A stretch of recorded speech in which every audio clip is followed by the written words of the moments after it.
اللہ کے نبی ہاں جب ہمارا اس دنیا میں دل نہیں لگتا تو ہمارا جنت میں کیسے جی لگے گا؟ اور ارشاد فرماتے صحابی جذبات میں آ کر آقا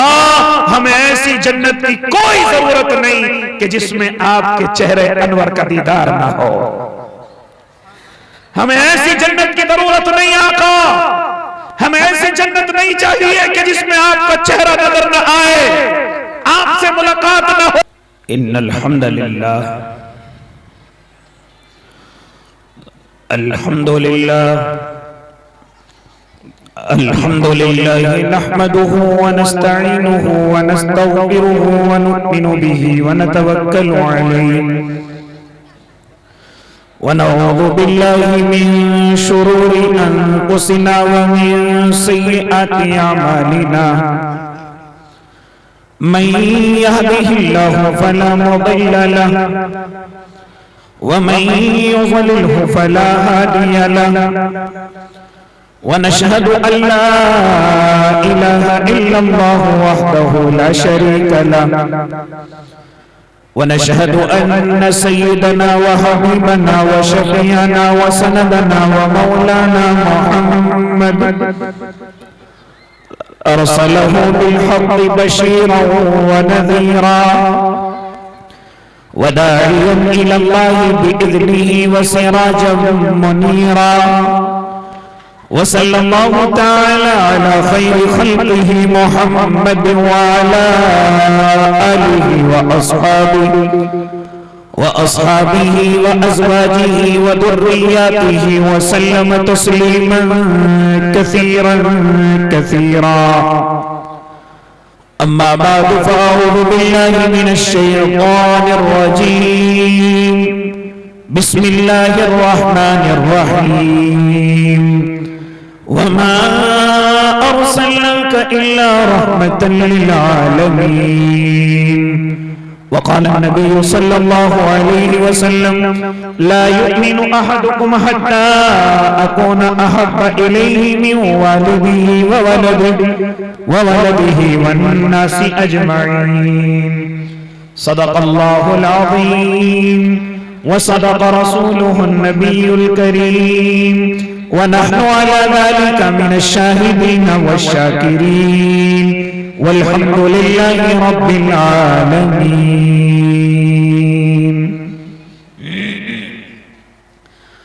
سارے عالم کی مٹی میں جلوہ فگن، جتنے ذرے ہیں اتنے درود آپ پر، سارے عالم کی مٹی میں جلوہ فگن، جتنے ذرے ہیں اتنے درود آپ پر، باغ کونین کے سارے اشجاروں میں جتنے پتے ہیں اتنے درود آپ پر، چشم انسان سے اشکوں میں ٹپکے ہوئے جتنے قطرے ہیں اتنے درود آپ پر، ساری تقریر و تحریر انسان میں، رب کونین کے سارے قرآن میں جس قدر لفظ ہیں، جس قدر حرف ہیں، جتنے نقطے ہیں اتنے درود آپ پر۔ میرے کہنے کا مطلب ہے اللہ کے جتنے جلوے ہیں اتنے درود آپ پر۔ اللہم صلی علی سیدنا محمد وعلی آل سیدنا محمد وبارک وسلم۔ آپ تمام حضرات بھی ایک مرتبہ میرے آقا کی خدمت عالیہ میں نذران عقیدت پیش فرما لیں۔ ایک مرتبہ تمام حضرات بلند آواز سے درود شریف پڑھ لیں۔ اللہم صلی علی سیدنا محمد وعلی آل سیدنا محمد وبارک وسلم۔ باوقار علماء کرام، معزز سامعین اعزام، عزیز دینی بھائیوں، بزرگوں، نوجوانوں اور معصوم بچوں، آواز اگر پہنچ رہی ہے تو پاکیزہ اسلامی مائیں اور بہنوں، اس وقت میں حضرت مولانا مفتی افتخار صاحب دامت برکاتہم العالیہ کے اس ادارے میں حاضری کا شرف مل رہا ہے، اور آ کر کے بڑی خوشی ہوئی کہ تقریباً 3 طلبہ ایسے ہیں جنہوں نے اللہ کے کلام کو اپنے سینے کے اندر بسایا ہے، اور حافظ قرآن ہو کر کے ایک ایسی جماعت میں اپنا نام لکھوایا ہے کہ جو جماعت میری اور آپ کی، ہم سب کی مغفرت کا ذریعہ بننے والی ہے۔ لہذا ایسے خوشی کے موقع پر میں اور آپ یہاں جمع ہوئے، ناظم جلسہ حضرت مولانا قاسم سیاد صاحب دامت برکاتہم العالیہ کی نظامت میں اور خوبصورت نظامت میں یہ پروگرام اپنی کامیابی کی طرف رواں اور دواں ہیں۔ میرے بعد بھی بڑے علماء کرام تشریف لانے والے ہیں، دور دراز سے تشریف لائے ہوئے ہیں، ان قریب آپ کے روبرو ہوں گے۔ مختصر سے وقت کے لیے میری حاضری ہوئی، دعا کریں اللہ صحیح کہنے کی اور ہم سب کو اس پر عمل کرنے کی توفیق عنایت فرمائے۔ میرے بھائی، اس وقت میں اور آپ دراصل اللہ اور اس کے محبوب کی محبت میں یہاں آ کر کے جمع ہوئے، ورنہ گھر کی ضرورتیں بڑی ہیں، کاروباری ضرورتیں بڑی ہیں، لیکن جب ہمیں معلوم ہوا کہ اللہ کی محبت میں، محبوب کی محبت میں اور اسی طرح حفظ قرآن کی تکمیل کی خوشی کے اظہار کے لیے ہمیں ایک جگہ جمع ہونا ہے، وہاں اللہ کی باتیں ہوں گی، وہاں محبوب کی باتیں ہوں گی، وہاں قرآن کی گفتگو ہوگی، وہاں احادیث کے تذکرے ہوں گے، تو میں اور آپ دوڑے چلے آئے۔ ہم تو ویسے گناہوں میں رہتے ہیں، غلطیوں میں رہتے ہیں، نہ جانے کون سی ادا اللہ کو پسند آ جائے، شاید یہی مجلس اللہ کے یہاں قبول ہو جائے اور میری اور آپ کی مغفرت کا دریا بن جائے۔ صحابہ کرام بھی اسی طریقے سے اللہ کے نبی کے پاس جمع ہوتے تھے، آپ کی نصیحتیں سنتے تھے، آپ کی وصیتیں سنتے تھے اور کئی دن کے بھوکے اور پیاسے رہتے تھے، فقر و فاقہ ان کے چہروں سے چھلکتا تھا، یہاں تک کہ غریبی اور کمزوری ان کے چہروں سے نظر آتی تھی، لیکن کوئی مایوسی نہیں، کوئی نا امیدی نہیں۔ فرماتے تھے کہ ہم جب اپنے محبوب کے چہرے کو دیکھتے ہیں، جب ہمارا محبوب اپنے چہرے کو پردے سے ہٹاتا ہے اور اپنی زلفوں کو گرا کر کے ہم سے اتنا کہہ دیتا ہے کہ آج اللہ کی طرف سے یہ آیتیں نازل ہوئی ہیں، آج اللہ نے یہ باتیں ہمیں ارشاد فرمائی ہیں، تو ہم جیسے ہی محبوب کی زبان سے سنتے فوراً ہماری تھکن دور ہو جاتی، کئی دن کی بھوک اور پیاس ختم ہو جاتی۔ ہم جب اتنا سنتے تھے کہ اللہ کے نبی ہمیں کچھ وصیت نصیحت فرما رہے ہیں، تو ہماری بھوک اور پیاس سب ختم ہو جایا کرتی تھی۔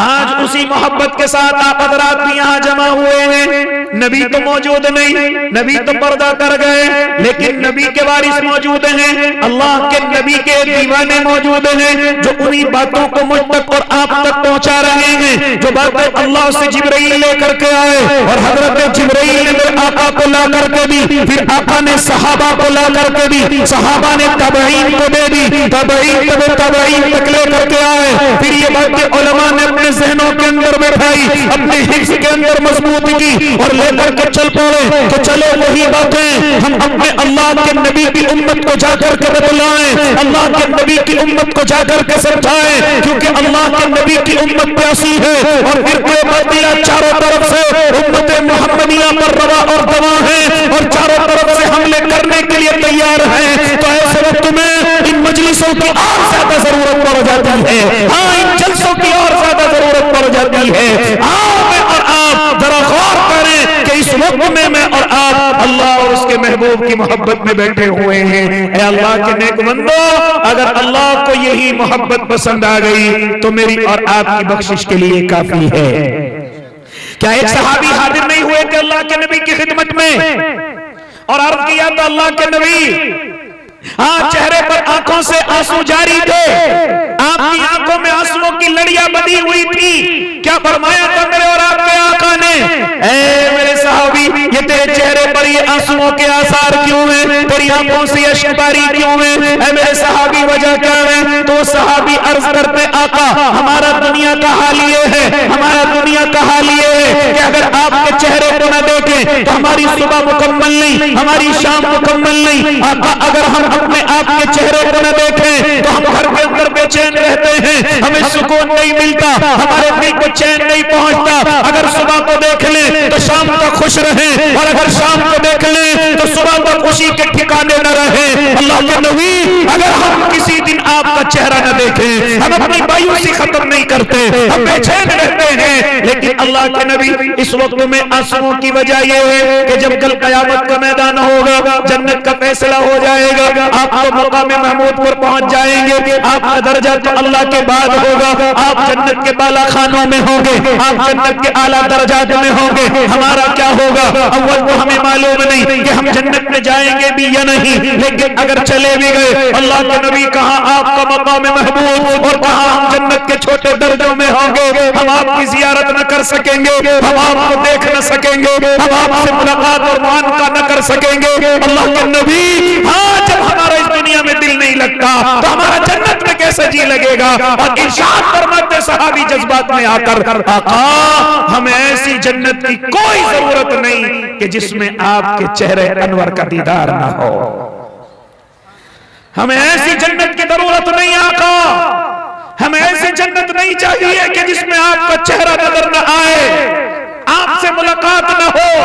آپ سے مصافحہ اور معانقہ نہ ہو، آپ کی مجلس وہاں نہ سجائی جائے۔ اللہ کے نبی ایسی جنت کی ہمیں قطعاً ضرورت نہیں ہے، ہمیں تو آپ کا چہرہ جنت سے زیادہ محبوب ہے، جنت کی نعمتوں سے زیادہ محبوب ہے، آپ کی صحبت جنت کے بالا خانوں سے زیادہ محبوب ہے۔ ہمیں ایسی جنت نہیں چاہیے کہ جس میں آپ کے چہرے انور کا دیدار نہ ہو۔ یہ کہہ کر کے صحابی کی آنکھوں میں آنسو ہیں، میرے آقا ان کو تبتباتے ہیں، میرے آقا ان کو دلاسا دیتے ہیں اور ارشاد فرماتے ہیں المرء مع من احب۔ اے میرے صحابی ذرا سن لو، جو جس سے محبت کرے گا اللہ جنت میں بھی اسی کے ساتھ کر دے گا۔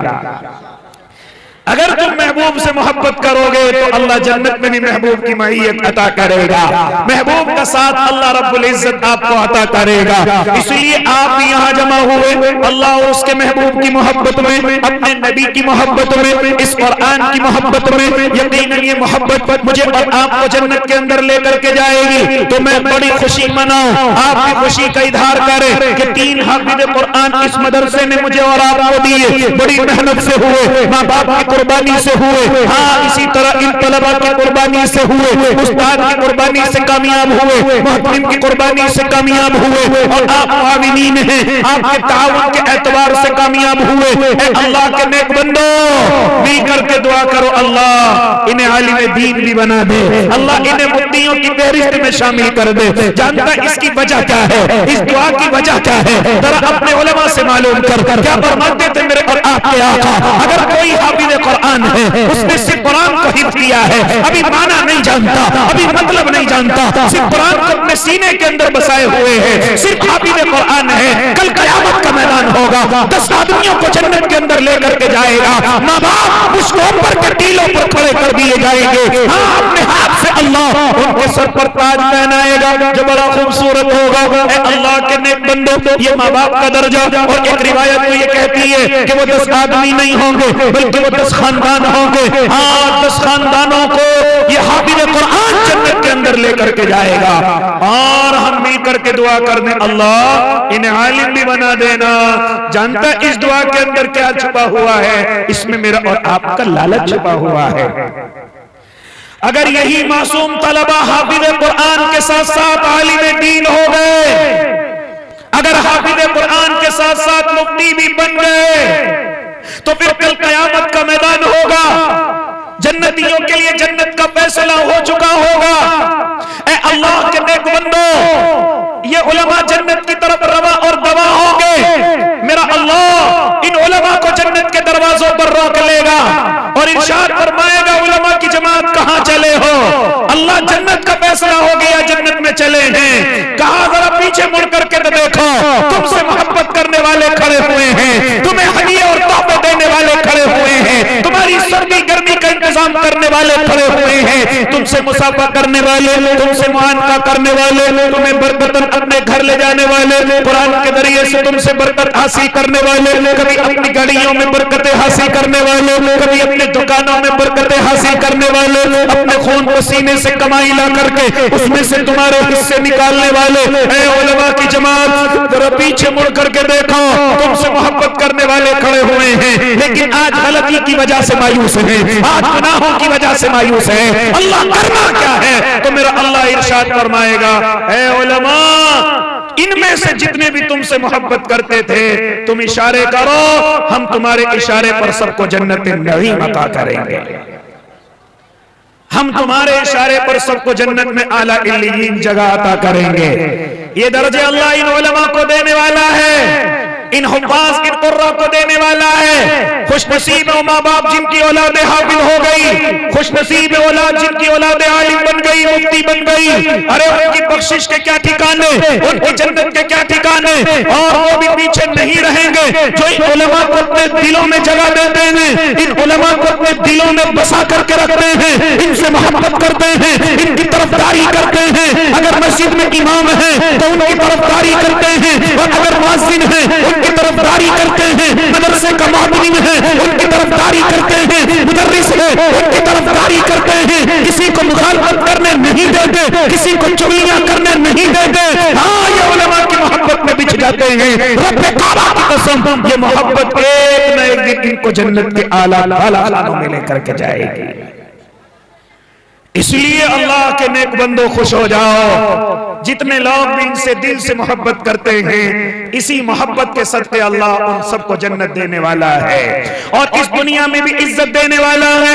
اس دنیا میں بھی اللہ اعلیٰ مقام دینے والا ہے، اولاد نیک صالح بنانے والا ہے، کاروبار کو ترقی دینے والا ہے، مخالفتوں اور پریشانیوں سے بچانے والا ہے۔ جو اس زمین پر علماء سے ان طلباء سے محبت کرے گا اللہ پریشانیاں مصیبتیں اس سے اٹھا لے گا، اور جو مخالفت کرے گا وہ پریشانیاں اور مصیبتوں کو دعوت دے گا۔ اے اللہ کے نبی کے دیوانوں، یہ میں اپنی طرف سے نہیں بلکہ اللہ نے کبھی کبھی اس زمین پر بھی اللہ سے محبت کرنے والوں اور ان علماء سے اور ان طلباء سے محبت کرنے والوں کو اس زمین پر بدلے دکھائے ہیں، یہ میں اپنی طرف سے نہیں۔ چلو میں ایک نام نظر آئے گا جس کو میں اور آپ مولانا بدر عالم میرٹھی کے نام سے جانتے ہیں۔ کون ہے مولانا بدر عالم میرٹھی؟ ہاں اس زمین پر پیدا ہوئے، انگریزوں کا مقابلہ کیا، بڑی تصنیف و تعلیف کی، انگریزوں کا سامنا کیا، لیکن آخر میں اس زمین سے رخصت ہوئے، آپ مکہ المکرمہ کی زمین پر پہنچے، آپ عرب کی زمین پر پہنچے، وہی کے قبرستان میں دفن ہوئے، پیدا یہاں ہوئے، لیکن عرب کی زمین پر میرے آقا کی زمین پر مدفون ہوئے، وہی پر دفن کیے گئے۔ عرب کے کئی قبرستانوں کا